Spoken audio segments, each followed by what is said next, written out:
Vamos a comenzar. Buenas tardes a todos.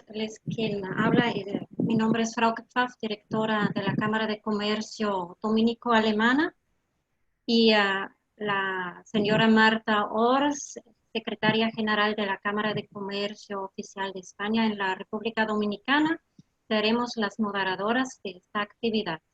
Le demos inicio con las palabras de bienvenida del señor Ángel Baliño, presidente de la Cámara de Comercio Oficial de España en la República Dominicana. Señor Baliño, por favor. Buenas tardes a todos. Bienvenidos de parte del señor Fabio Guzmán, presidente de la Cámara Dominico-Alemana, y del mío propio Ángel Baliño, en nombre de la Cámara Española de Comercio, Industria y Turismo. Es un placer compartir con nuestra Cámara hermana esta iniciativa, especialmente en estos tiempos que estamos empezando a vivir, que llaman a la colaboración y unión de voluntades de la conciencia tanto empresarial como ciudadana ante situaciones que nos han afectado a todos y que solo juntos podremos salir en el menor tiempo, con ánimo renovado para que en el menor tiempo posible podamos recuperar lo perdido, que ha sido mucho. El tema de esta conferencia seminario es de impactante actualidad, pues todos los empresarios que conforman nuestras membresías están viviendo este momento por vez primera y en primera persona, por lo que independientemente de los profesionales que tengamos en nuestra estructura, ahora es determinante tener el consejo y guía de aquellos que su día a día se enfoca en ello y que ven las cosas desde afuera y tienen por tanto la independencia y falta de conflicto de intereses de los que estamos adentro. Y tengo que decirles que de esto que acabo de comentar, de que la conferencia es importantísima, el principal testigo ha sido el interés que ha suscitado en nuestras membresías. Teníamos planificado una asistencia de unos 100 webinaristas, si se puede usar esta palabra, y hubo que abrirla ya desde ayer para darle cabida a todas las solicitudes. Además del tema, sabemos que la calidad de los expertos y preparados expositores, Giselle Pérez Reyes, Alfredo Guzmán Saladín, Juan Saladín Bonilla y Ariel Espejo Combes, y de las organizaciones que ellos representan, Guzmán Ariza y Asociados, y AENOR, han incidido claramente en el éxito de la audiencia.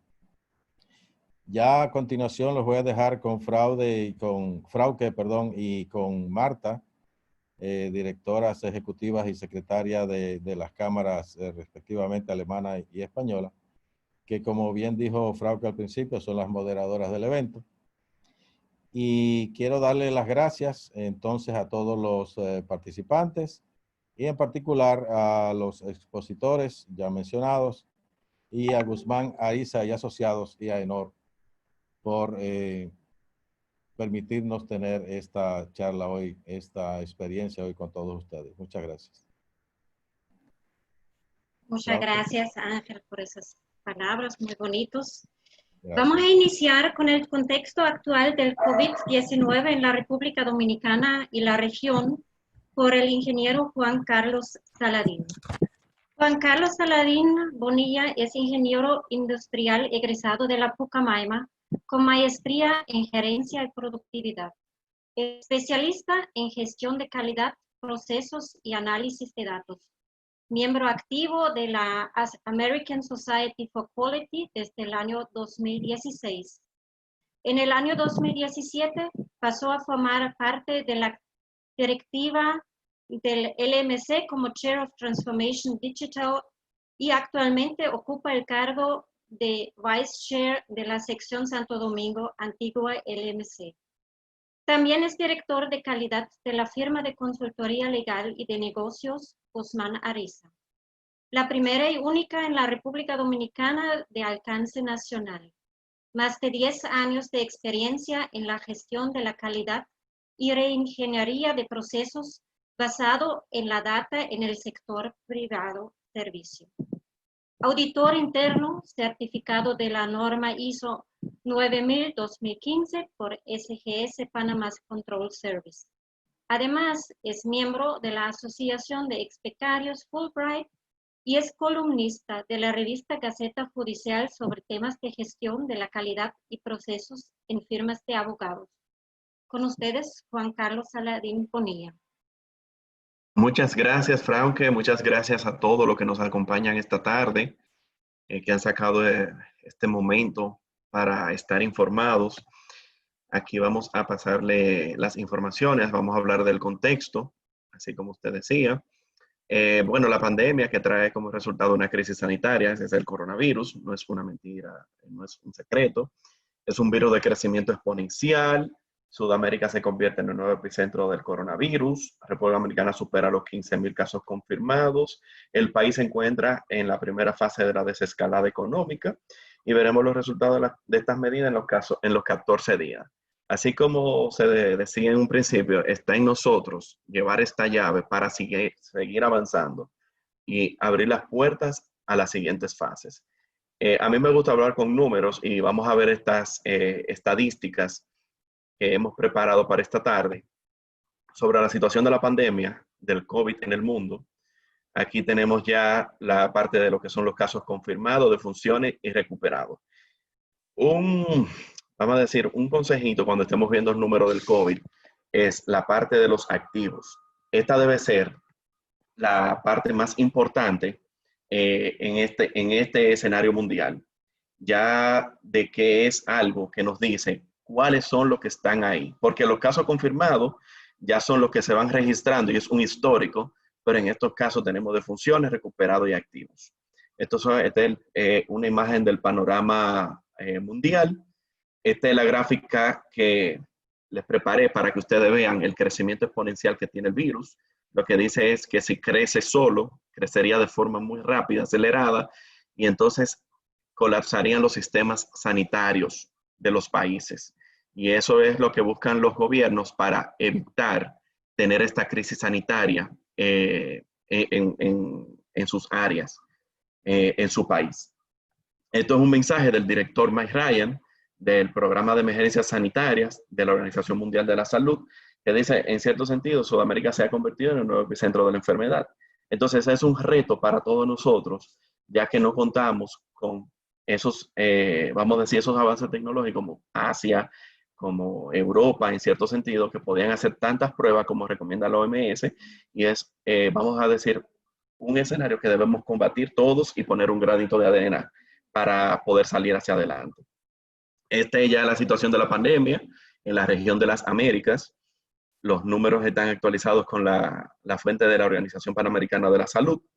Aquí tenemos en la región de las Américas 2.454.000 y activos, como les dije en un principio, 1.577.000.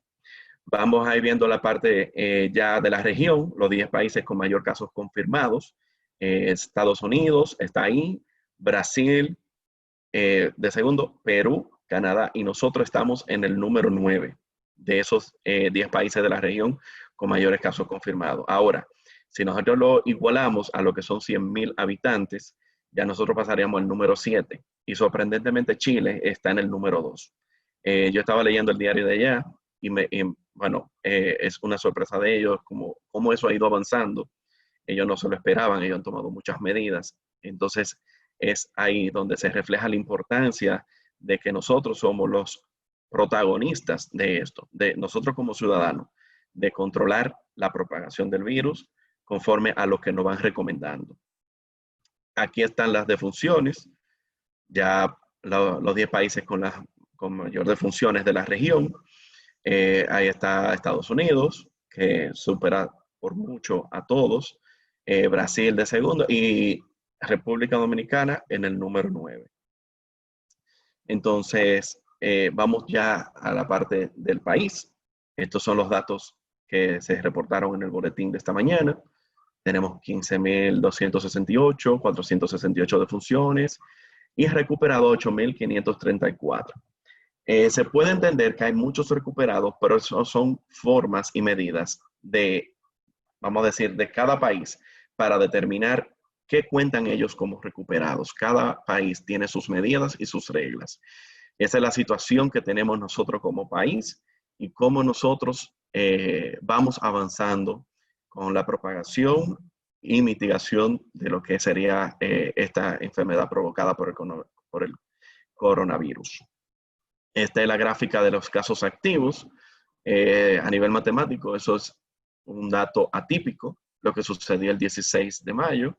Hemos venido estudiando esto desde el comienzo y aquí se puede notar cómo se rompe el comportamiento con un dato que viene dado por las nuevas medidas que ellos optaron para contabilizar los recuperados. Yo no voy a entrar en una parte técnica, simplemente quería entrar en esos detalles, hablar del contexto mundial, regional y país. ¿Y qué estamos viviendo nosotros ahora mismo conforme a los últimos informes que nos han entregado las instituciones, que aquí en el país el Ministerio de Salud Pública, que lo hace a través de los boletines especiales todas las mañanas? Entonces vamos a continuar aquí con Alfredo Guzmán.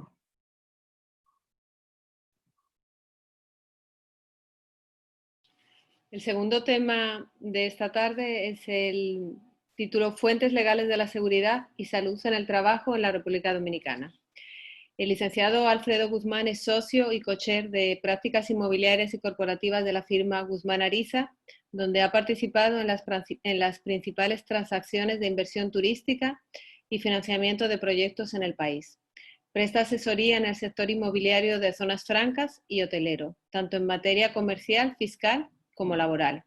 Entre su experiencia se encuentra la asesoría provista al importante conglomerado internacional Fosun Group con respecto a la oferta pública inicial en la Bolsa de Valores de Hong Kong, de sus activos en la República Dominicana, Club Med. También ha asistido a una de las principales empresas de turismo, integrado de Norteamérica en la reestructuración de deudas y financiación de sus proyectos en el país. Ha fungido como experto consultor en derecho dominicano en múltiples jurisdicciones, incluido el Reino Unido, Canadá y los Estados Unidos. Egresado del Rochester Institute of Technology, maestría en gestión de empresas y de la Pontificia Universidad Católica Madre y Maestra, licenciado en Derecho summa cum laude. Sin más, le cedo la palabra al señor Guzmán Saladín.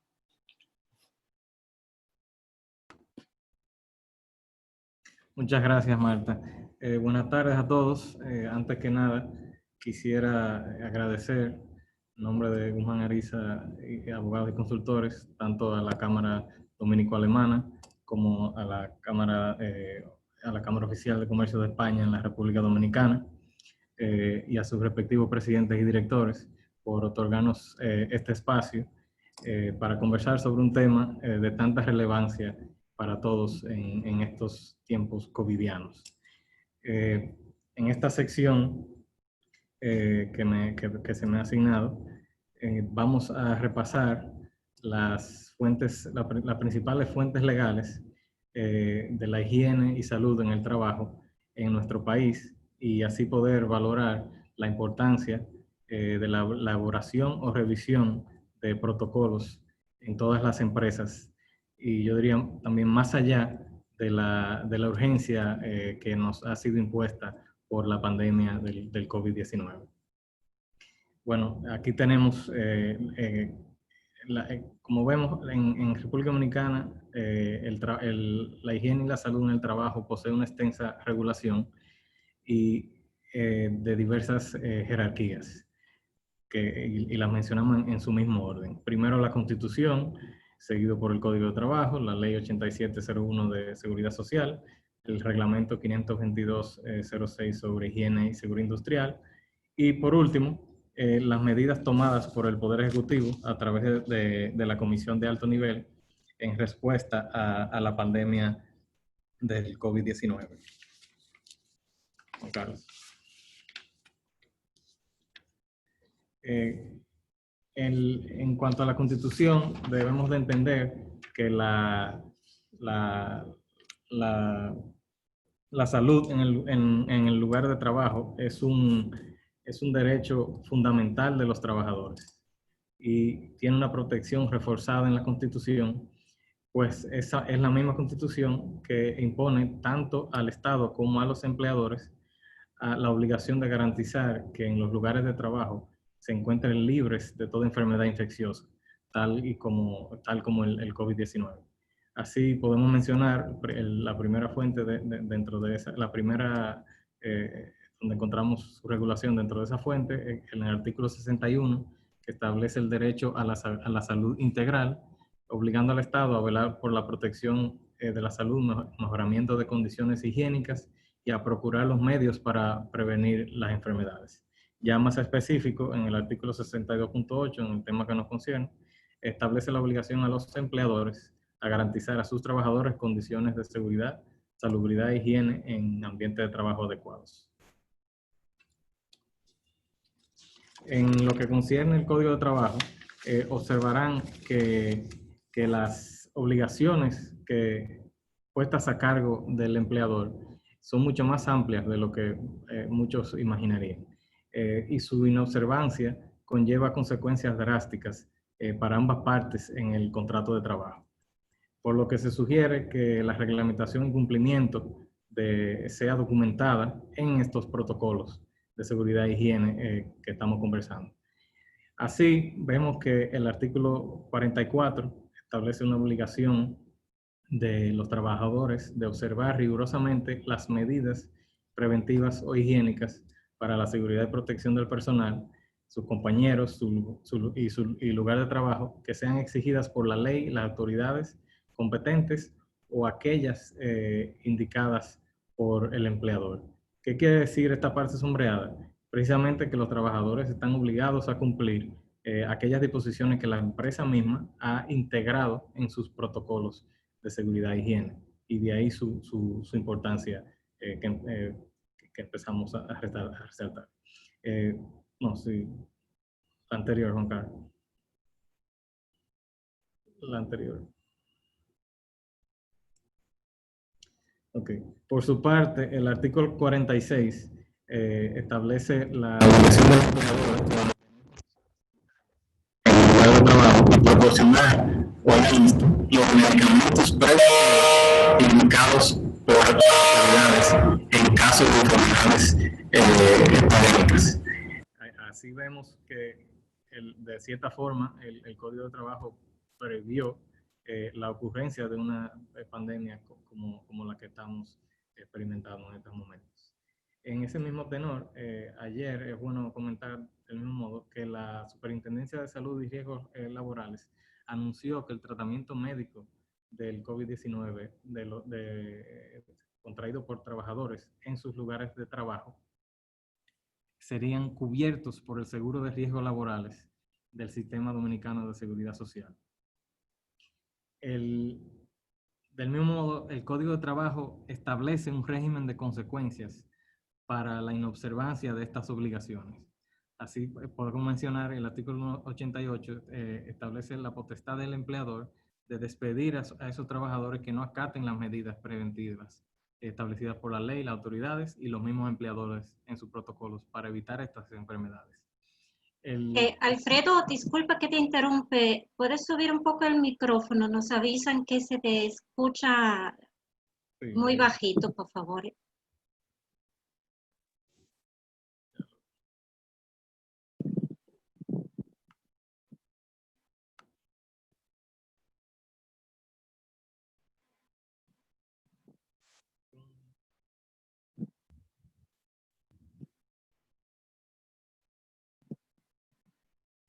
Ok, déjame acercar, me voy a acercar un poco más.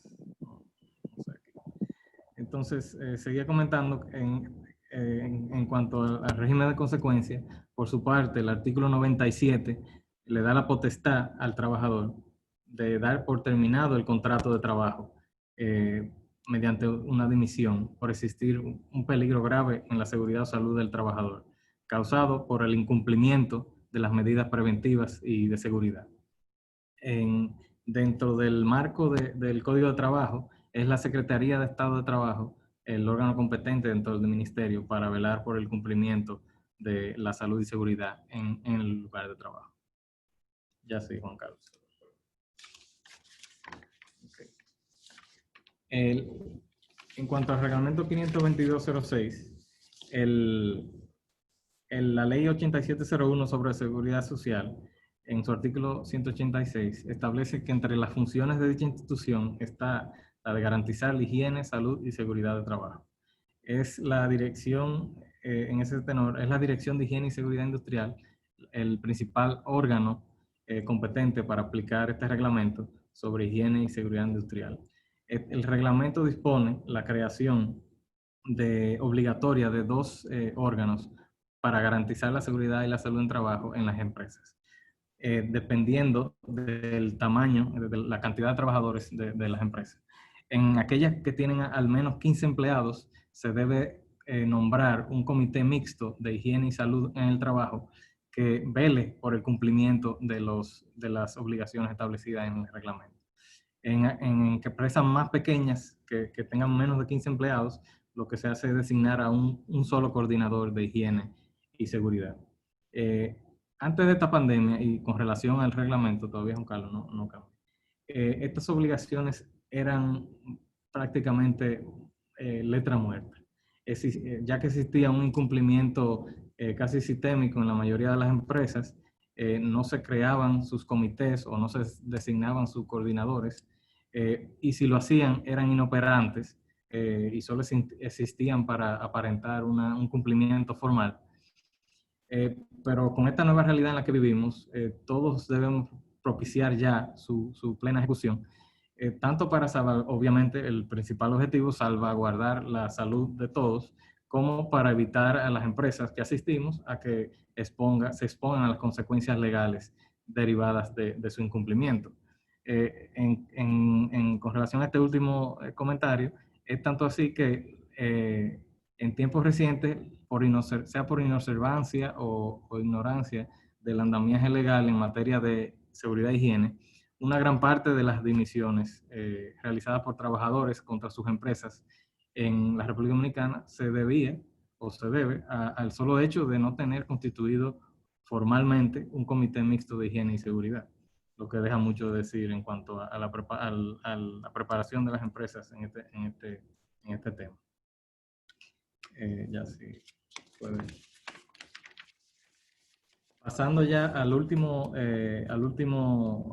fuente y la más reciente, como todos sabemos, el Poder Ejecutivo el pasado 17 de mayo anunció una serie de medidas mediante la cual se abrió la desescalada de todas las medidas preventivas que fueron instauradas al comienzo de la pandemia, incluyendo la apertura gradual de la mayoría de las empresas por un periodo reducido, con personal reducido, para reducir riesgo de contagio entre los trabajadores y sus empleadores. Como vemos en esta tabla, la apertura ya empezó la semana pasada y se hará por fase. La primera que se está implementando, en la cual los microempresas solamente podrán insertar hasta el 50% o 5 empleados, mientras que las pequeñas un 50% y las medianas y grandes hasta un 25%, y así sucesivamente.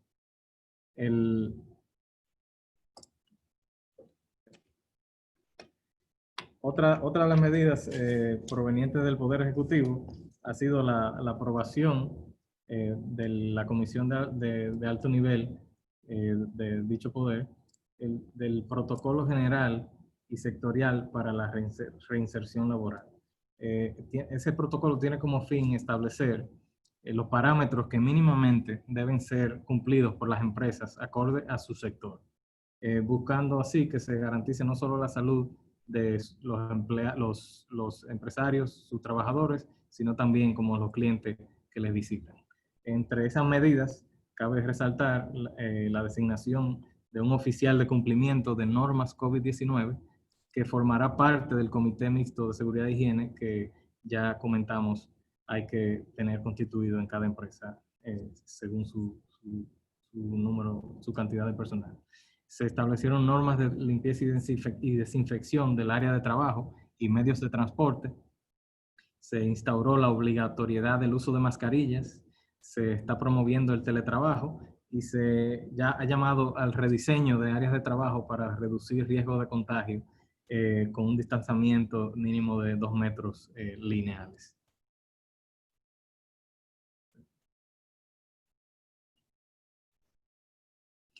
Los sectores que incluye este protocolo general, que es más bien una guía inicial para todas las empresas que pertenecen a ellos, son lo que enumeramos aquí. Incluye el agropecuario, la agricultura, ganadería y pesca, industria, entre las cuales están la zona franca, manufactura, construcción, en la que ya Guzmán Ariza ha venido prestando conjuntamente con el sector hotelero estos servicios. El área de servicio, comercio, energía y agua, intermediación financiera, seguros, transporte, hoteles, bares y restaurantes. Luego de haber ya nosotros repasado rápidamente cuáles son las principales fuentes detrás de esta necesidad de implementar, establecer protocolos de seguridad e higiene en nuestras empresas, y darnos cuenta de la responsabilidad que podríamos comprometer al no cumplirlas, quisiera cerrar con una sencilla analogía para hacer énfasis en la importancia de elaborar protocolos especialmente diseñados para su empresa y no conformarse con versiones mínimas e incompletas que no van acorde con la operación propia de sus empresas. Imagínense que usted va a un concesionario a comprar un vehículo nuevo del año. Si usted tiene los recursos, usted es un empresario, tiene capital, invierte en su empresa, ¿usted compraría la versión que tiene las 12 bolsas de aire, el sistema de anticolisión y los frenos ABS? ¿O se conformaría con comprar el modelo base que carece de todas estas facilidades? Ahora imagínese que usted lleva toda su empresa en ese vehículo subestándar. Muchas gracias por su atención y ahora le paso la palabra a la licenciada Giselle Pérez, quien les abundará más sobre la implementación de los protocolos a nivel sectorial. Muy bien, muchas gracias, Alfredo. Me toca presentarle a la licenciada Giselle Pérez Reyes. Ella es Senior Counsel de la firma Guzmán Ariza, donde provee asesoría integral para proyectos de energía, minería, hidrocarburos, turísticos e inmobiliarios de gran envergadura en temas relacionados con el uso de suelo, viabilidad legal y ambiental de planes maestros, asuntos relacionados con la comunidad y programas sociales, obtención de permisos y concesiones, estructuración de la inversión a través de leyes de incentivos, entre otros. Ella enfoca su práctica en derecho regulatorio, destacándose en la realización de auditorías de cumplimiento legal en el sector construcción, agroindustrial, agrícola, minería, energía, entre otros. Trabaja también como experta legal local para prestigiosas casas certificadoras, evaluando el cumplimiento de las normas ISO 9001, 45001, 14001, y es auditora interna de la norma ISO 45001. Giselle Pérez, por favor, es su turno.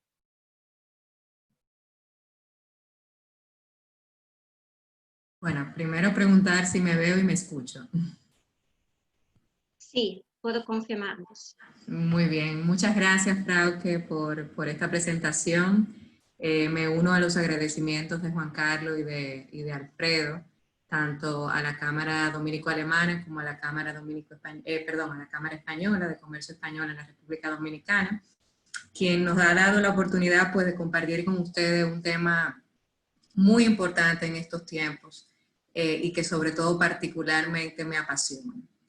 Luego de que vimos que Alfredo nos mencionó el marco regulatorio de la seguridad y salud en el trabajo en la República Dominicana, pues vemos que efectivamente contamos con un marco regulatorio extenso y que de alguna manera cubre todos los riesgos laborales que se presentan en los diferentes sectores.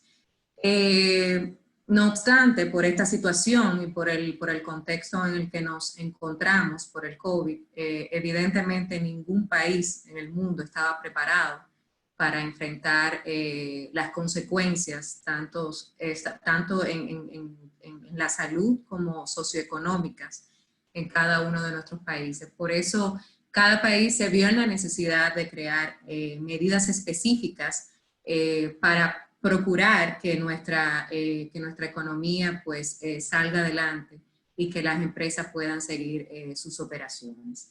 Evidentemente, como el término que utilizan, muy común en un nuevo normal, ¿no? El nuevo normal, la nueva situación normal que estamos tratando todos de asimilar e implementar en nuestras vidas y a nivel empresarial. En nuestro país, bueno, Alfredo mencionó cuáles medidas en general se han implementado. Hasta ahora, por esta situación, nosotros, y en búsqueda de la reactivación y la continuidad de las empresas, pues la República Dominicana, a través de su comisión de alto nivel, nombrada por la Presidencia de la República, pues ha creado medidas y guías para la elaboración de protocolos de las empresas y que éstas puedan continuar sus operaciones día a día. Obviamente, todas estas medidas pues sí, son guías, lineamientos que sirven de marco o guías para la elaboración de los protocolos de cada empresa, porque los procesos deben ajustarse a los procesos de cada actividad y de cada empresa para poder perseguir o garantizar la continuidad de sus operaciones. Yo quiero hablarle un poco de esta, si puedes pasar Juan Carlos, por favor. Le voy a hablar un poco de este protocolo general y sectorial que fue creado para la reinserción laboral en nuestro país. Obviamente, por un tema de tiempo, no puedo hablar sobre todos los sectores que este protocolo pues hace mención y recomienda ciertas medidas. Yo voy a tratar de identificar las medidas que entiendo que son importantes, pues hablar con ustedes, mencionárselas y sobre todo hacer un análisis sobre qué va a pasar y la necesidad de cómo integrarla en nuestras operaciones, no para esta situación, sino que sea algo integrado ya en nuestro sistema de seguridad y salud en nuestro trabajo. Sobre todo menciono esto de integrarlo y que no sea algo pasajero por esta situación en la que nos encontramos, porque creo que todos entendimos el mensaje. Creo que tanto nosotros como individuos en el mundo como las empresas, los empresarios, entendieron el mensaje de lo vulnerable que somos y lo importante de crear medidas que puedan crear cierta garantía en poder continuar nuestro desarrollo y nuestro desarrollo económico y socioeconómico de nuestros países. Creo que esto es un gran aprendizaje y de aquí en adelante se tomarán medidas permanentes en cada una de las operaciones de las empresas. Obviamente este protocolo fue creado en el pasado 17 de mayo, sobre todo porque el 20 de mayo iniciaba ya el proceso de reinserción laboral, como bien Alfredo explicó, en fases, y fue creado por el Ministerio de la Presidencia, pues encabezado, como dije anteriormente, por la Comisión de Alto Nivel. El principal objetivo de la creación de estos parámetros sectoriales fue obviamente que sirvan de marco para guiar la planificación de apertura de cada sector y empresa.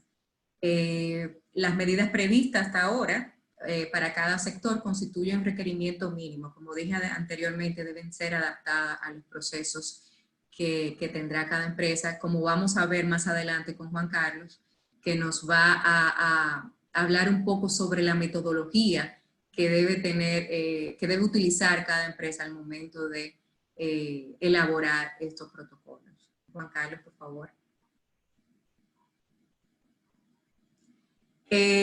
Al momento de la elaboración de estos protocolos, el gobierno utilizó como fuente tanto bibliografía basada en informaciones dadas por el Departamento de Trabajo de los Estados Unidos, en el Occupational Safety and Health Administration, OSHA, así como medidas creadas localmente por el Ministerio de Industria, Comercio y MIPYMES. También utilizó obviamente todas las medidas recomendadas por la Organización Mundial de la Salud. También hizo un análisis comparado de los países que ya habían avanzado en sus diferentes protocolos, como es el caso, por ejemplo, en la parte de agricultura de Honduras y Ecuador, que ya estaban bastante avanzados en esa área. Así como los lineamientos o medidas generales que los gremios locales de cada sector pues, han elaborado, los cuales con mucho esfuerzo trataron de elaborar inicialmente y bastante práctico los lineamientos o recomendaciones para elaborar estos protocolos, como fue el caso, del sector vía ACOPROVI, la Cámara Minera, la República Dominicana. Sí. Giselle, disculpa, Sí, a veces se te va el sonido, quizás sería mejor que apagas un momento tu video para no tener esas interrupciones con el sonido. Gracias. ¿Me escuchas? Ahora me escuchas. Mucho mejor, sí, gracias. ¿Sí? Excelente. Bueno, decía eso, también en conjunto y en apoyo con los gremios locales. Juan Carlos.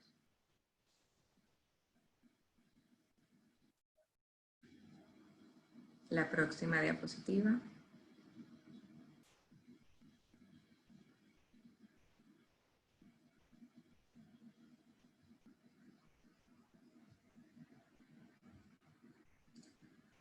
Bueno, no, creo que hay una antes que esta, del sector construcción.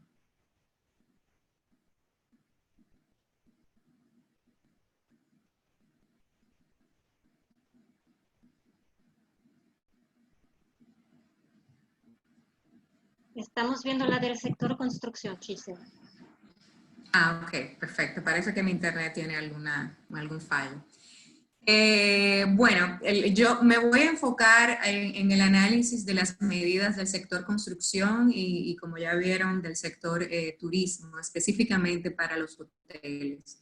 Y quise enfocarme en estos dos sectores porque creo que son uno de los mayores importancia en nuestro país, sin quitarle mérito e importancia al sector industrial, obviamente, y a los demás sectores que forman las actividades de nuestro país, pero entiendo que estos sectores se han visto bastante afectados y me gustaría pues analizar algunas de las medidas que ellos, que la Alta Comisión y el Ministerio de la Presidencia vieron como importantes tomar en cuenta al momento de elaborar los protocolos. Obviamente todas estas medidas fueron enfocadas en lo que ellos identificaron como posibles riesgos o posibles áreas a tomar en cuenta para implementar medidas que puedan evitar la propagación y el contagio del COVID. El primer punto es, ellos hablan de las medidas que deben tomarse en el sector construcción previo a la reactivación de las obras.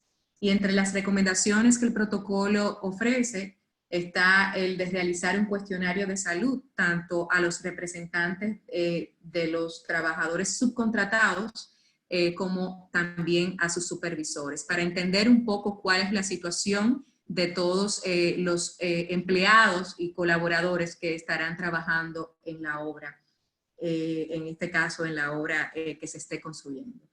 Entre otros, la capacitación, obviamente, de todos los contratistas y todos los empleados que se encuentren y supervisores que se encuentren dentro de la obra. Esto es ya una práctica que se hacía desde antes, pero siempre enfocada al riesgo laboral y a los materiales que debían utilizarse para garantizar la seguridad ocupacional en el lugar de la obra.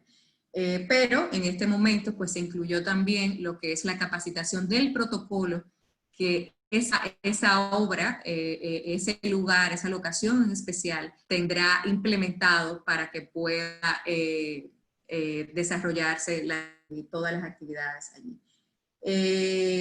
Hay un punto, una medida bastante interesante que quise comentarles también con relación a estos pasos previos a la reactivación de las obras, y es que el protocolo habla sobre la firma de un acuerdo entre las partes, es decir, entre el contratista y el propietario y la constructora, sobre poner como anexo estos protocolos de la obra, y que cada parte pues se comprometa a su implementación y respeto, ¿verdad?, dentro de las instalaciones, y sobre todo a que conoce las medidas para cada una de las actividades. Entonces esto obviamente será parte, vamos a ver que será parte de todos los contratos de obra que estaremos firmando de hoy en adelante, o parte de las revisiones de los contratos que ya existan como una obligación para las partes. Eso me pareció bastante interesante. Otra medida que que el protocolo entendió importante es la elaborar una matriz de evaluación de riesgo para estructurar un plan de prevención y control ante el COVID. Más adelante Juan Carlos, ya desde un punto de vista más técnico, les va a hablar cómo se puede elaborar esta matriz. En el caso de Guzmán Ariza, pues nosotros la hemos elaborado tomando en cuenta todas las fuentes existentes y las medidas existentes para poder evaluar a una empresa en el cumplimiento de su protocolo, que ya él le hablará con más detalles.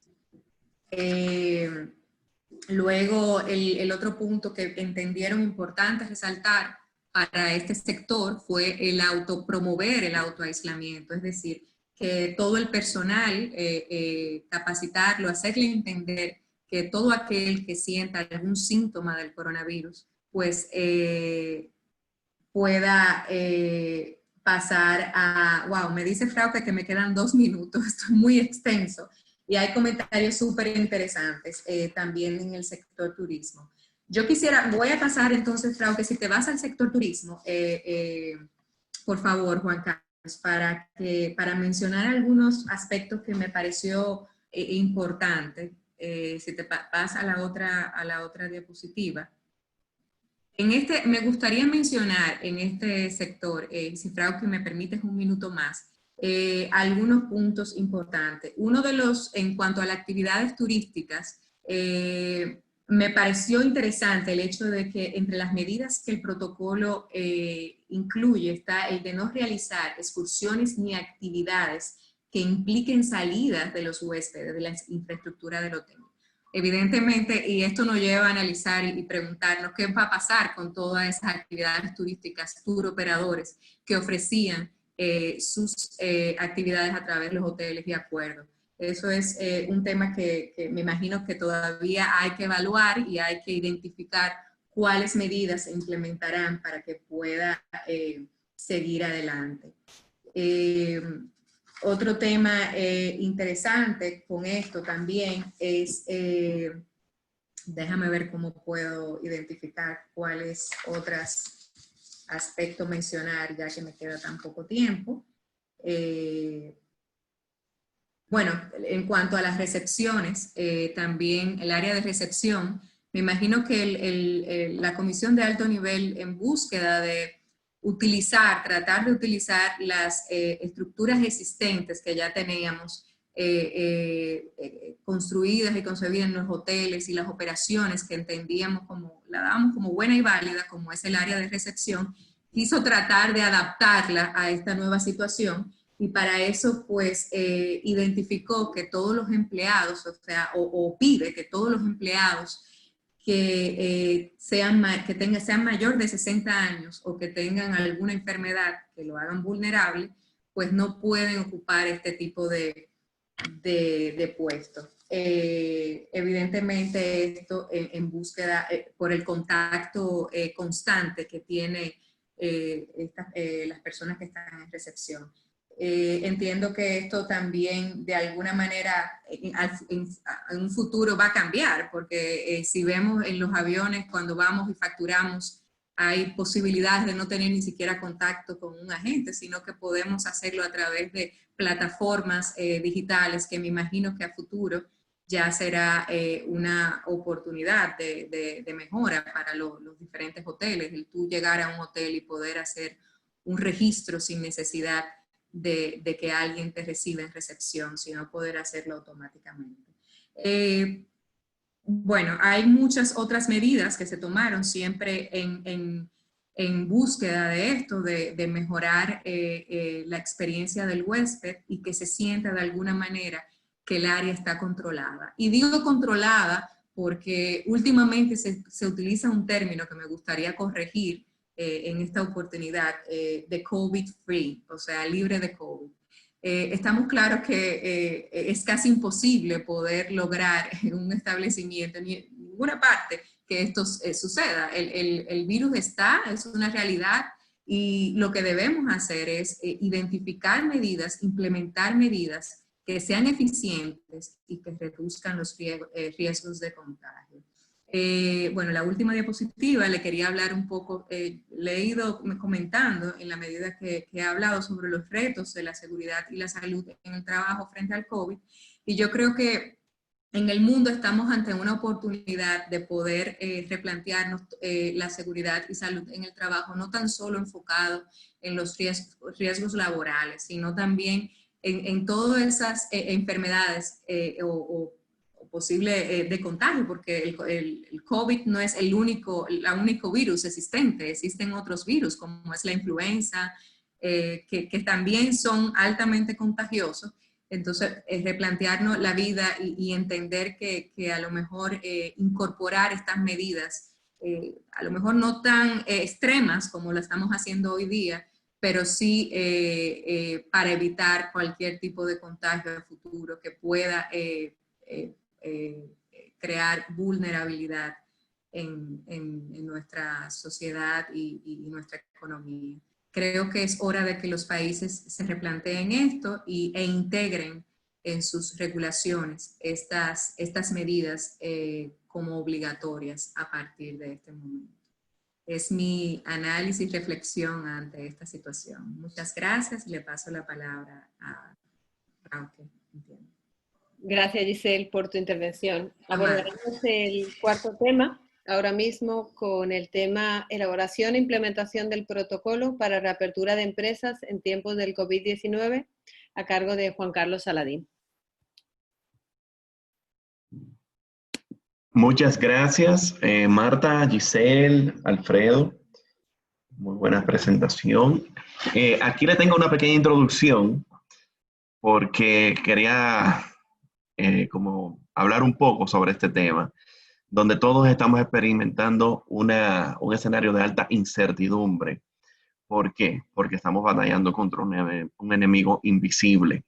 Entonces, ¿qué nos queda? Convivir con él, ser más fuerte que él. Y ahí entonces entra la covidianidad. Pero, ¿qué sucede? ¿Qué es la covidianidad?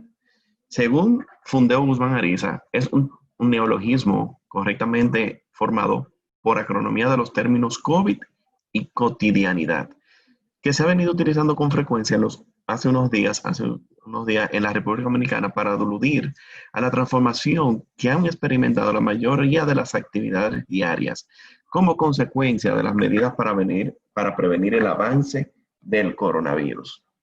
Entonces, si nosotros vamos a tener el coronavirus con nosotros por un tiempo, vamos a aprender a vivir con él, vamos a ser más fuertes que él, vamos a entrar en la covidianidad.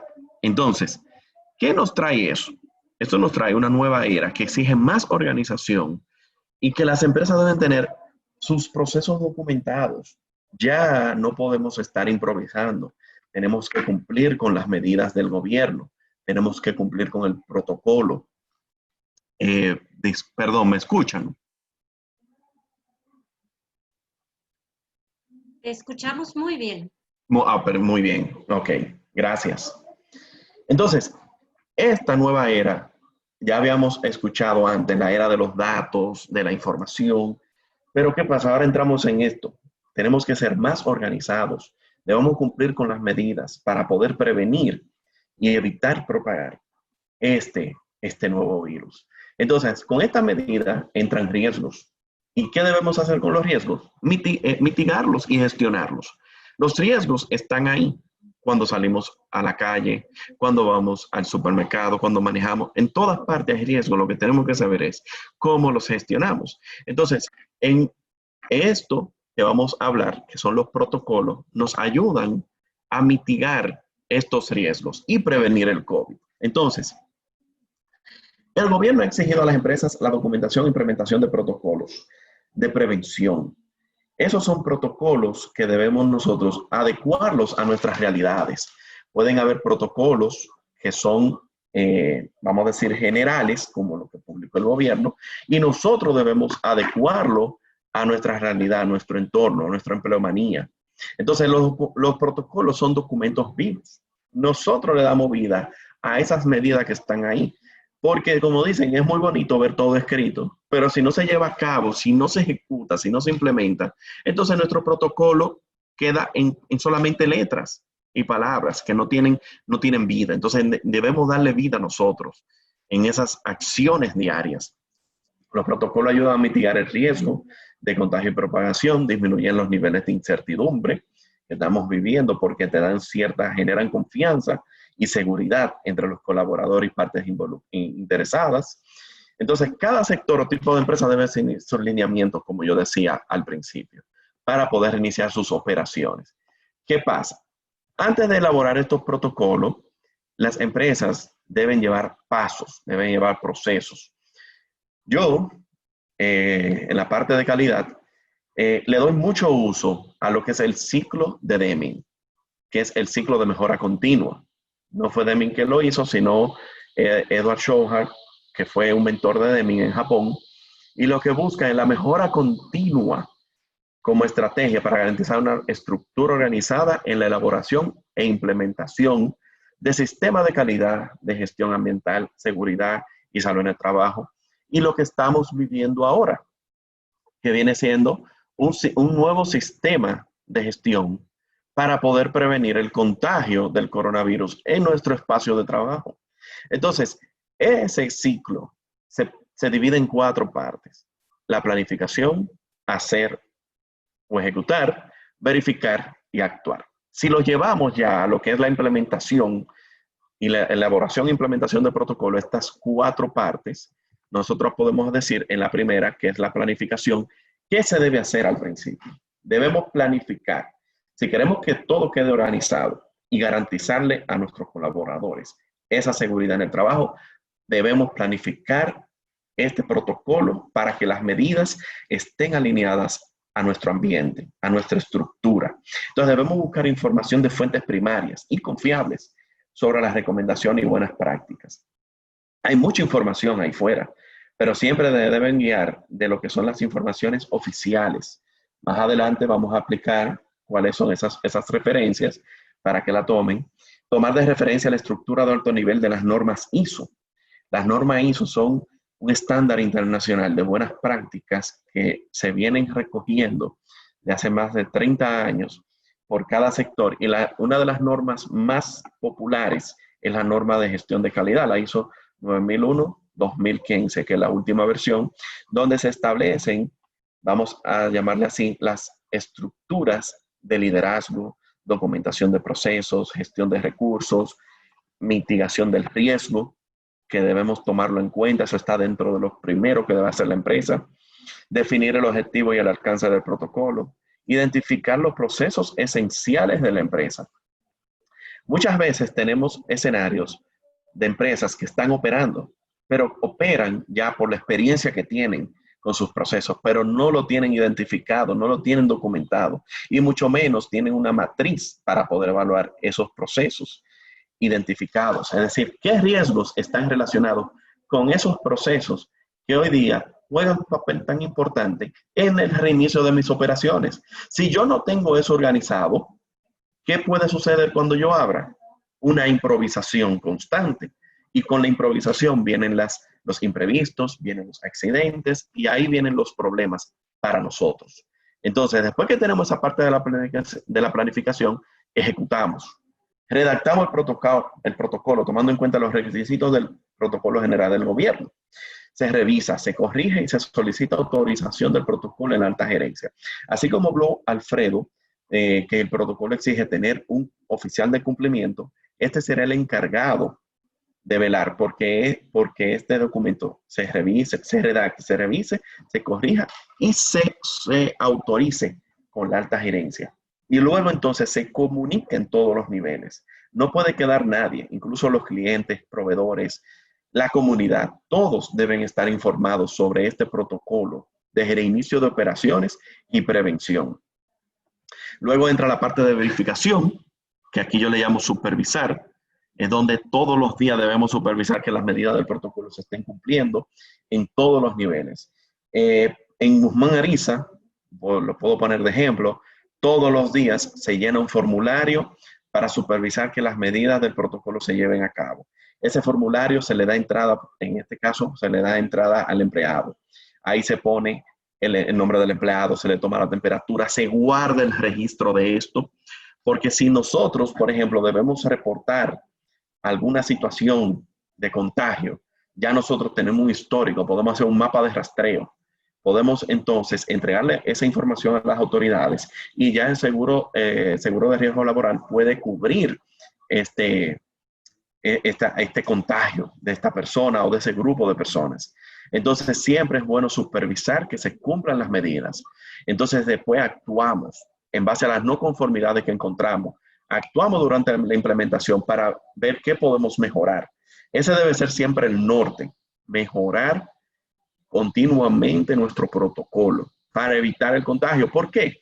Porque en este nuevo escenario que estamos viviendo, las fuentes oficiales, por ejemplo, la Organización Mundial de la Salud, la OMS, siempre manda actualizaciones de nuevos síntomas, de nuevas posibles formas de contagio.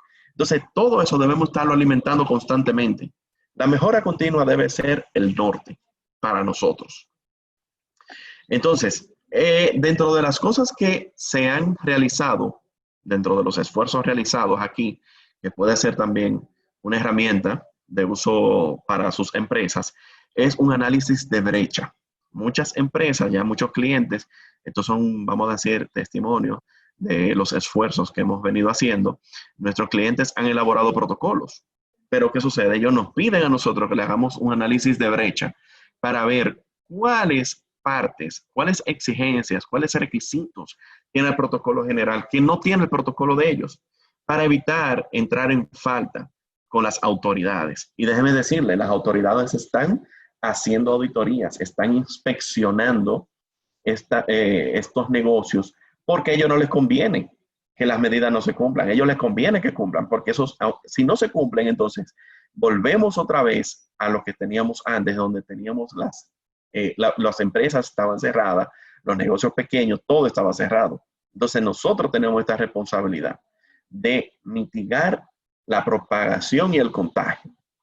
Entonces, estas son unas referencias que se han recogido a lo largo de todo este trabajo sobre los documentos que se deben consultar al momento de elaborar el protocolo.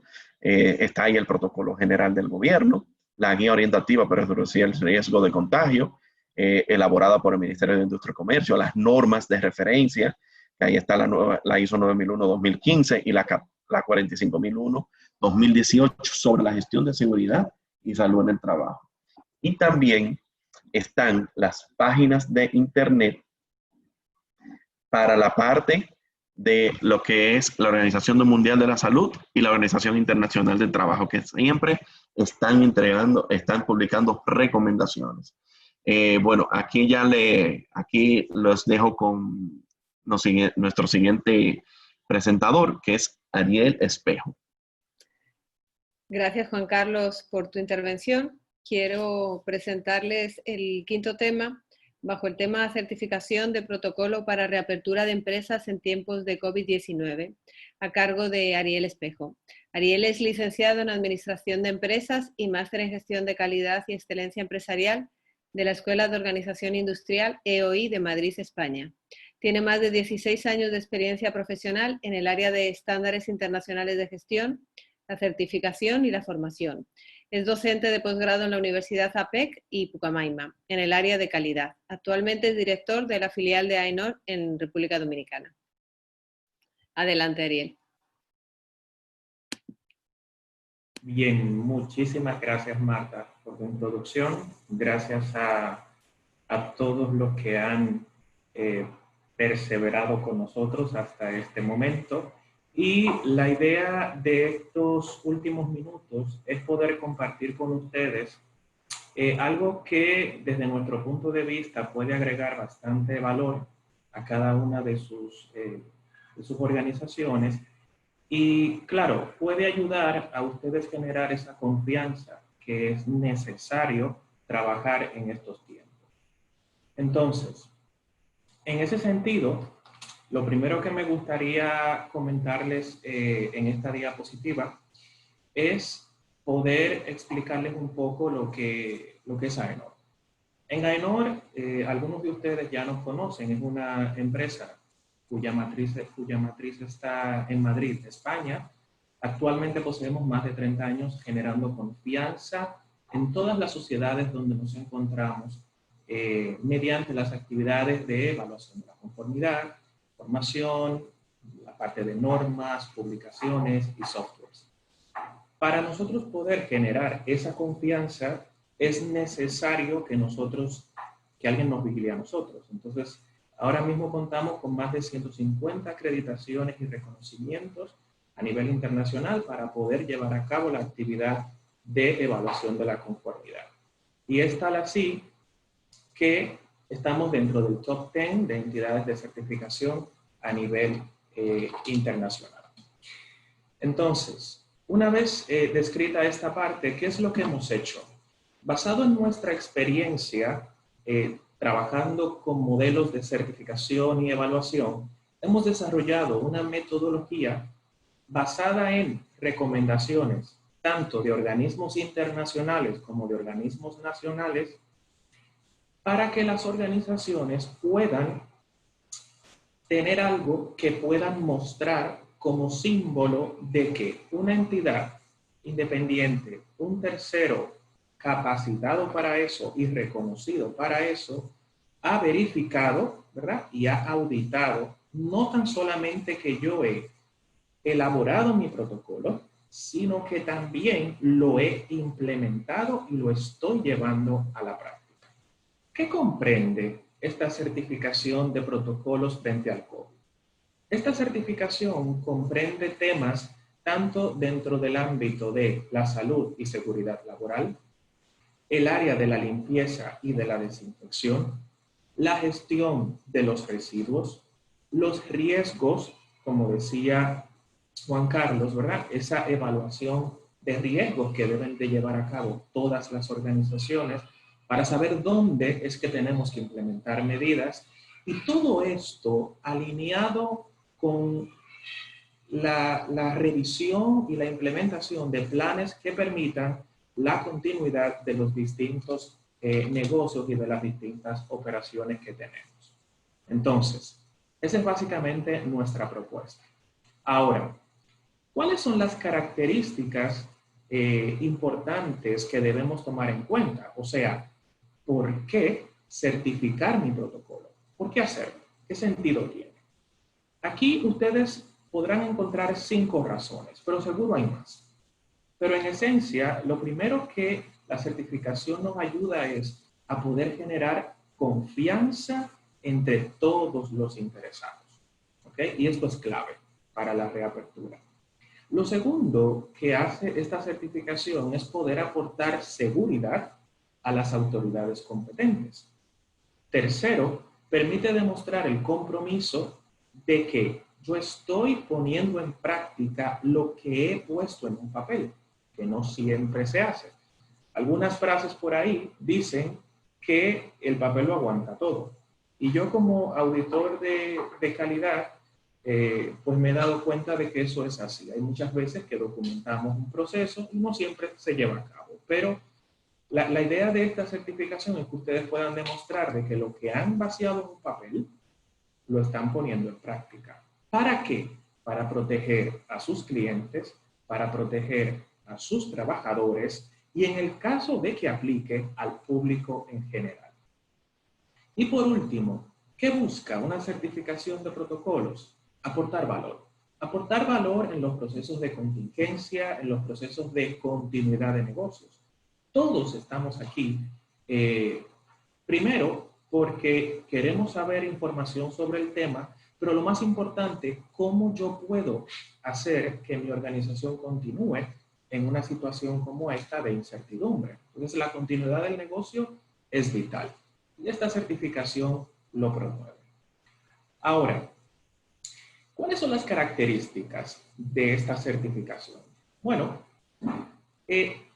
la característica de este servicio está comprendida en la realización de auditorías documentales en remoto, sin necesidad de visitar en una primera etapa las instalaciones, pero también comprende la realización de auditorías presenciales.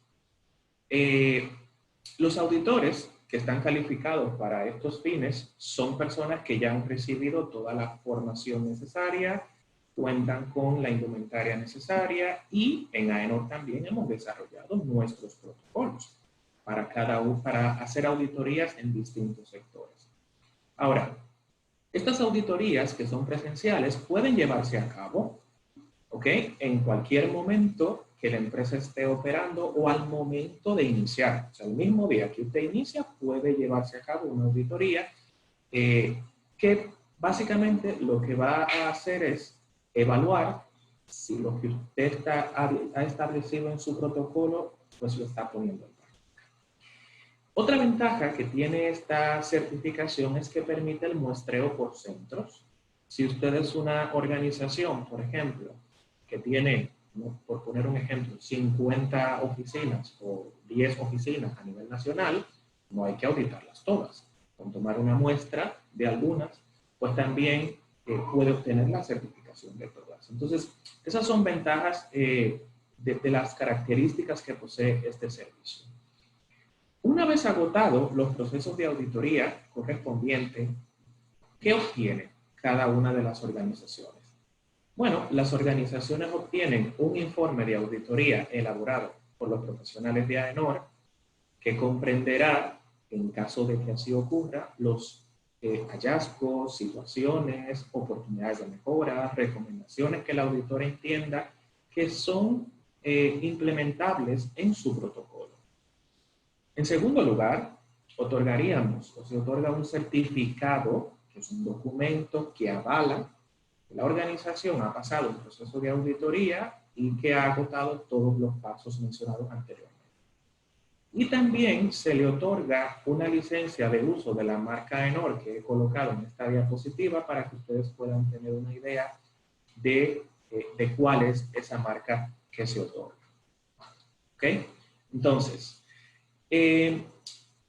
¿cuáles son las etapas? O sea, ¿cómo yo me certifico? Primero, basado en los lineamientos que les hablaron mis compañeros anteriormente, Juan Carlos, Giselle y Alberto, cada organización debe, por normativa, elaborar su protocolo, basado en los lineamientos que establece la guía dominicana, o la guía que se ha establecido como obligatoria para cada uno de los sectores, y basado en esa guía, la organización elabora su protocolo y se lleva a cabo una fase documental, una auditoría documental, donde el auditor recibe el protocolo, el documento como tal, lo evalúa, lo compara contra esa guía y otras buenas prácticas y emite un informe que le servirá a usted para poder hacer los ajustes que sean necesarios. Posterior a esto, entonces se planifica lo que es la visita in situ. El auditor debe obligatoriamente visitar las instalaciones para comprobar la adecuada implementación y despliegue de todas esas medidas que ustedes han definido en su documento, que es el protocolo. Y una vez acotado esta segunda fase, se emite otro informe y se procede a conceder el certificado y se procede a conceder la marca de AENOR. Luego, una vez obtenido el certificado, para poder mantener esa certificación, a diferencia de otros estándares como una 9001 o una 14001, que requieren la realización de auditorías anuales para dar seguimiento. En el caso de esta certificación, por el tipo de trabajo que es, se han establecido seguimientos trimestrales. O sea, trimestralmente se van a hacer seguimientos. ¿Para qué? Primero, para evaluar si de acuerdo a las adaptaciones que exija la autoridad local se ha ido adaptando el protocolo en cuestión. En segundo lugar, el propósito de estas auditorías de seguimiento es comprobar que las medidas no solo se implementaron al momento de la auditoría, sino que se siguen implementando en el tiempo. ¿Okay? Y en tercer lugar, no tan solamente evaluar documentos y papeles, sino volver a hacer visitas a las organizaciones con el objetivo de poder comprobar que in situ se están llevando a cabo las medidas del IPAR. ¿Okay? Entonces, una vez agotadas cada una de estas etapas, ¿okay?, que son las distintas auditorías que se llevan a cabo, las organizaciones van obteniendo su certificación y su marca. Les quiero dejar aquí con algunas de las empresas internacionales y nacionales que ya han iniciado su proceso de certificación. Hay empresas de transporte público de pasajeros, como empresa del Grupo Alsa, hay cadenas de restaurantes como el Grupo Viena, Olsen, que es una naviera también, empresas del sector salud, de atención primaria, sanitarias, también ya han iniciado su proceso de certificación. En República Dominicana, Vima Dominicana ha iniciado también su proceso de certificación. Almacenes y frigoríficos dominicanos también, del área de almacén y logística, así como Almafrío. Esas son algunas de las empresas que ya han iniciado su proceso de certificación y, por mencionar un ejemplo más, ya la cadena Carrefour España, por ejemplo, ya certificó sus más de 300 tiendas, supermercados, hipermercados a nivel nacional y lo han hecho con el objetivo de poder, pues, aportar ese grado adicional de confianza que genera lo que es esta certificación. Y por mi parte, era lo que yo tenía para comentarles y agradecer nuevamente la invitación de la Cámara Dominico-Alemana, la Cámara Oficial Española en la República Dominicana y, por supuesto, a mis queridos amigos de Guzmán Garza. Muchísimas gracias por su tiempo. Gracias, Ariel. Las presentaciones han llegado a su fin, pero a continuación tendremos la sección de preguntas y respuestas. Voy a ceder la palabra ahora a Frauke, pero quiero aprovechar para agradecer en primer lugar a nuestros expositores, a Giselle, Alfredo, a Juan Carlos y Ariel, y también agradecer a todos ustedes, a los participantes que nos están escuchando por habernos acompañado esta tarde. Gracias. Perfecto, muchas gracias, Marta. Entonces voy a entrar de una vez a la sesión de preguntas. Tenemos bastantes. Nos quedan aproximadamente 10 minutos para esas preguntas y voy a empezar con la primera que hemos recibido. Una empleada que estaba embarazada y se le comunicó 60 días de fase y ahora, estando en ese estado, nos trae la licencia prenatal. Entonces se cae la fase. Ya entra en los 90 días de pre y o postnatal, dejando de estar en estado de emergencia. A ver si alguien nos puede dar respuesta de nuestros panelistas, por favor. Quizás Giselle. Sí, yo Perfecto. de hecho, ya le pasé la respuesta en el chat. Básicamente, el principio, la regla es que en caso de que la embarazada hubiese notificado su estado mientras el contrato estaba en vigencia normal, no la podrían haber suspendido. Si la suspendieron sin saberlo, no hay problema. Lo que va a ocurrir es que su licencia prenatal sería acumulable en caso de que el parto ocurriese dentro del periodo de suspensión. Perfecto. Muchas gracias. La siguiente, ¿se le debe hacer prueba de COVID-19 a todos los empleados a la reapertura de las oficinas? ¿Y cómo el protocolo puede proveer los días subsiguientes con relación a posibles síntomas? Sí, Frauke. El protocolo recomienda precisamente la elaboración de pruebas al personal cada cierto tiempo. Esto es algo, incluso da las medidas e indica la forma de hacerlo a los empleados. Con relación al seguimiento, también indica la necesidad de, como dijo Alfredo, mencionó en su momento, de nombrar un representante del Comité de Seguridad y Salud para dar seguimiento al cumplimiento de estos protocolos. Y entre esas medidas que debe dar seguimiento es elaborar, o sea, darle seguimiento a los cuestionarios y a las preguntas y a las encuestas y constantes preguntas que se le hacen a todos los empleados sobre su estado de salud y sobre con quién ha estado en los últimos tiempos y si tiene algún tipo de síntoma. Y luego plantea medidas para procurar la continuidad del proceso, es decir, qué hacer si hay una persona contagiada en el trabajo para que la empresa pueda continuar laborando. O sea, que sí, plantea todo. La respuesta es sí, es posible realizar esas pruebas. Ya es un asunto, como Juan Carlos podrá, no sé si está todavía. Sí, estoy aquí. Es un asunto más de logística, porque y de la confianza de las pruebas que están disponibles en el mercado. Si tú quieres abundar con eso, Juan Carlos, un poco.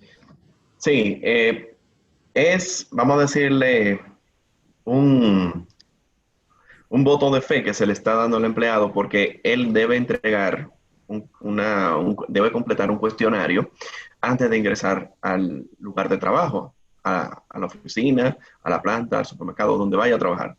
Ahora, no todas las pruebas que están en la calle son confiables. Solamente la PCR te puede asegurar que es positivo o negativo. Las pruebas rápidas, que tanto se habla, tiene un chance aproximadamente de un 60-40 de que te pueda dar un falso positivo o un falso negativo. Entonces, tú como empresa estás gastando ese dinero y tienes que también contar con un protocolo para poder realizarlas. Eso no es que tú al administrador le vas a decir, hazme la prueba rápida a mi equipo. Tú tienes que tener una persona, un técnico, un bioanalista preparado para que pueda interpretar los resultados y entonces darle en la entrada. Ahora, como se establece en la desescalada, en el plan del gobierno, ellos contemplan 14 días. El protocolo es un documento que debe ir acompañado de un plan de retorno laboral, donde la empresa debe definir quiénes son los empleados críticos que deben entrar en la primera fase. Y entonces darle un periodo de evaluación de 14 días para ver si esas personas presentan síntomas y no exponer a los próximos de las siguientes fases. Eso son medidas, vamos a decir, prácticas, físicas, que tú acompañándolo de tomarle la temperatura al momento de la entrada, llevando un histórico de eso, tú puedes hacer un análisis de los datos y evaluar, bueno, el empleado cuando llegó tenía una temperatura de 36, pero al otro día presentó 36.5.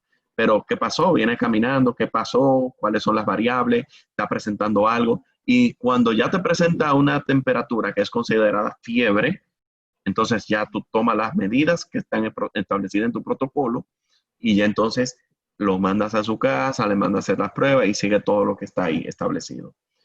Pero eso en base a las pruebas y vamos a decir las medidas que se deben contemplar para poder dar la entrada a un empleado si no se le hace la prueba, como hablamos, como hablamos al principio. Gracias, Juan Carlos.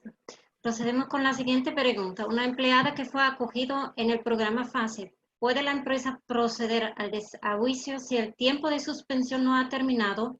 Y una empleada puede renunciar si todavía se encuentra acogido al programa FASE. Sí, le acabo de responder. No está Perfecto. permitido el desahucio de los empleados durante el periodo de suspensión.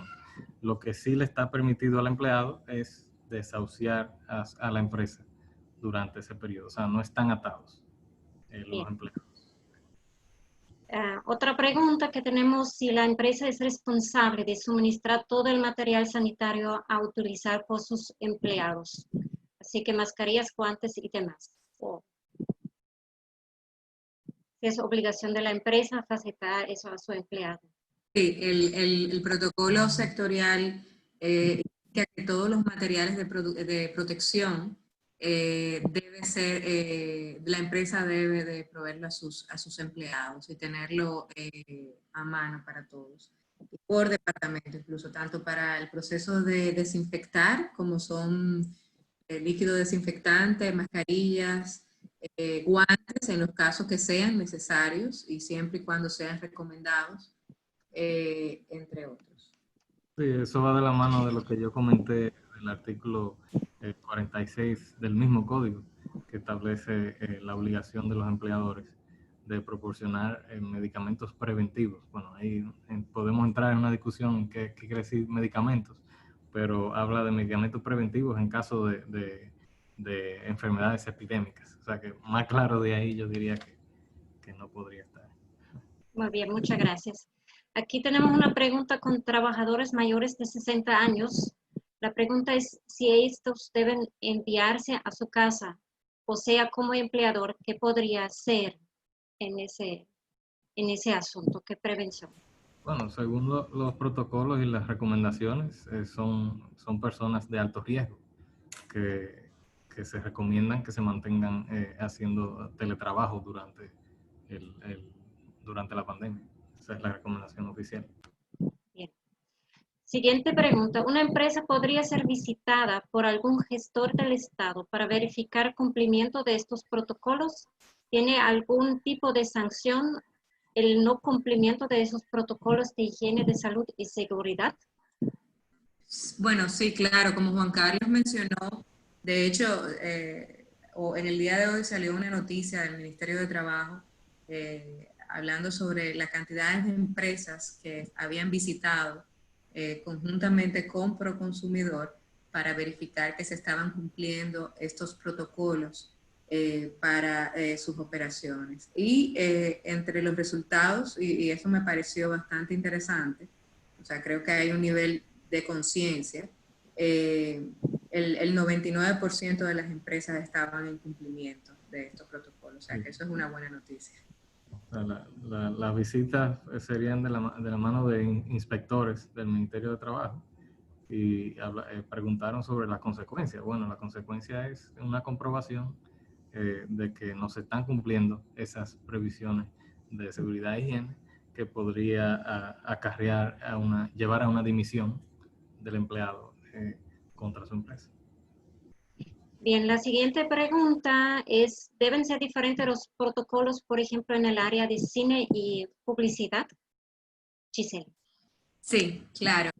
Los protocolos, de hecho, el protocolo que se va a implementar en cine está en proceso de elaboración. El Ministerio de Economía, Planificación y Desarrollo se encuentra revisándolo.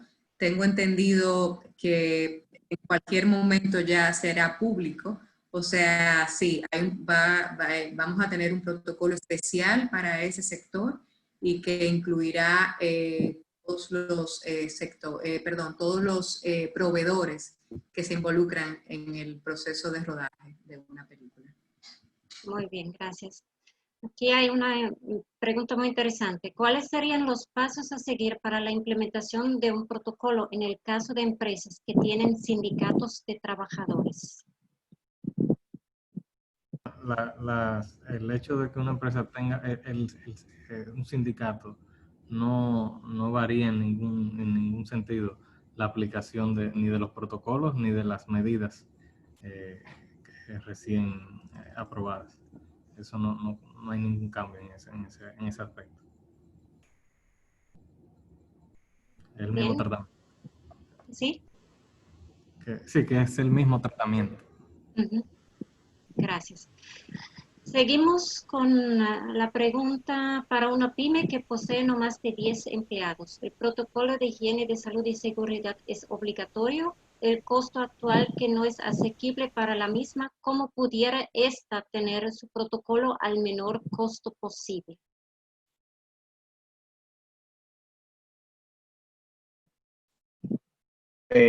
Bueno, a ello, como la parte de la elaboración de los protocolos, miren, en la elaboración del protocolo y la implementación, habría que ver a qué llamaríamos los costos de tenerlo. El protocolo general sectorial también. Giselle, no se entendió bien. no se entendió, Giselle.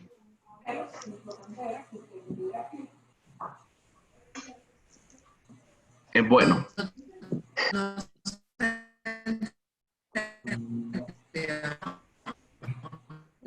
Se te está entrecortando, Giselle, por favor. Bueno, no sé qué quiere decir Juan Carlos, pero ¿me escuchan? ¿Me escucha ahora? Giselle, apaga tu video, tal vez puede ser el video. Juan Carlos, adelante. ¿Aló? El protocolo es obligatorio para toda empresa que desee operar y reiniciar sus operaciones. Ahí no es que si es pequeña o es grande, mediana o micro, debe tener su protocolo, porque el protocolo es lo que garantiza y asegura de que tú estás tomando medidas para prevenir el contagio y la propagación.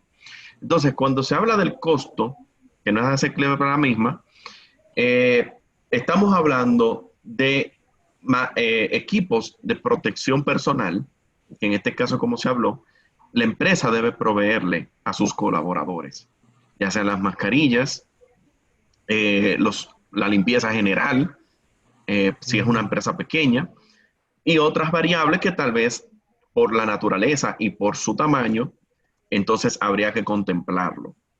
Todo va a depender.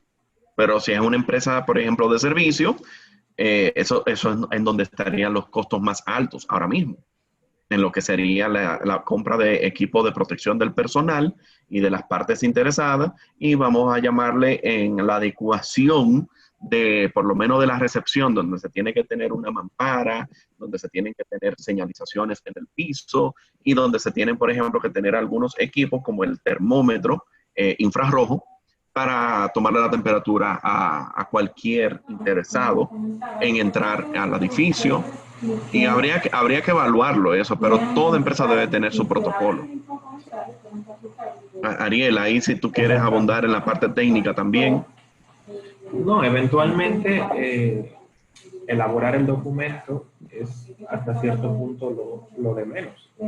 La elaboración de este protocolo conlleva, como dices tú, la adquisición de equipos, la readecuación de distintas áreas, la formación de la gente, porque incluso la guía del gobierno establece que hay que llevar a cabo incluso actividades de formación y concientización de las personas, y todo eso se debe de contextualizar para saber que sí, que va a tener un costo. Dependiendo de la empresa, eventualmente el costo va a ser distinto, pero sí, a ver, eso es seguro. Bien, muy bien. Aquí habían varias preguntas que ya sobre el despedido de empleados que han sido respondido en el chat, que por ninguna razón está permitido el desahucio de los empleados durante la suspensión de contratos de trabajo. Ahora bien, sí, el empleado puede presentarlo a su empleador, por supuesto.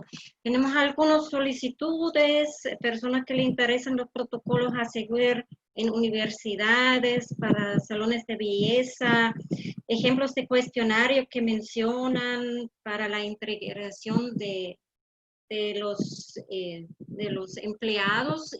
Hemos tomado nota de todo eso. Ya tenemos las 7:37, yo creo que es un buen momento a cerrar.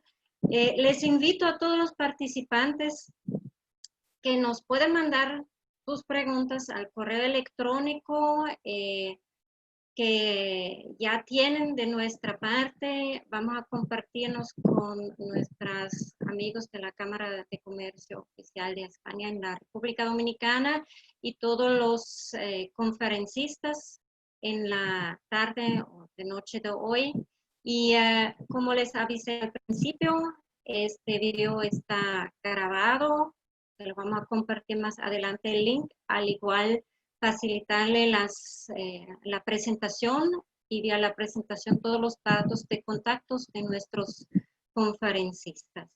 Ha sido un gran placer tener tantas personas interesadas en ese tema. Agradezco muchísimo a Guzmán Arriza y a ENOR, miembros de ambas instituciones, por ofrecernos ese importante conferencia con esas informaciones que ahora mismito son tan esencial para poder lograr cubrir nuestra vida económica y comercial.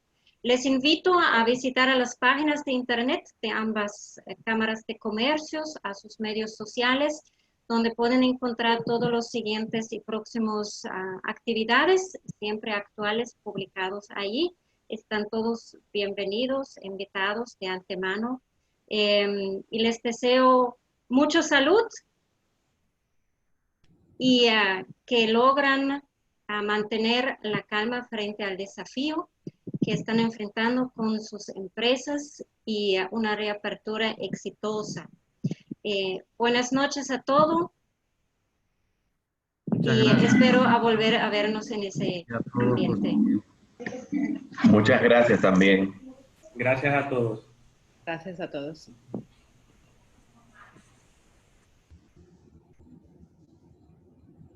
Luego, gracias.